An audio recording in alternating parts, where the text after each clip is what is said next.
पुसदमध्ये भूकंपाचे सौम्य धक्के, कोणतीही हानी नाही, प्रशासनाचे आवाहन. आज हिंगोली जिल्ह्यात रिक्टर स्केलवर 4.7 तीव्रतेचा भूकंप नोंदविण्यात आला असून त्याचे सौम्य धक्के यवतमाळ जिल्ह्यातील पुसद शहरासह वसंतनगर आणि आसपासच्या परिसरात जाणवले आहेत.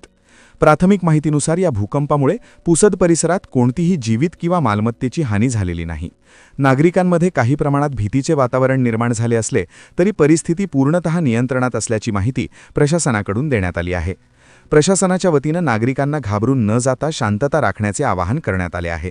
तसेच कोणत्याही अफवांवर विश्वास न ठेवता केवळ अधिकृत माहितीवरच विश्वास ठेवावा असेही स्पष्ट करण्यात आले आहे. आपत्ती व्यवस्थापन विभाग, महसूल प्रशासन व स्थानिक यंत्रणा पूर्णपणे सतर्क असून कोणतीही आपत्कालीन परिस्थिती उद्भवल्यास तात्काळ प्रतिसाद देण्यासाठी सज्ज आहेत. भूकंपाचे धक्के जाणवल्यास नागरिकांनी तात्काळ सुरक्षित ठिकाणी जावे, इमारतीबाहेर मोकळ्या जागेत उभे राहावे व आवश्यक ती खबरदारी घ्यावी, असे सूचनाही प्रशासनाकडून देण्यात आले आहे. ही माहिती पुसदचे उपविभागीय अधिकारी आशिष बिजवल यांनी दिली आहे.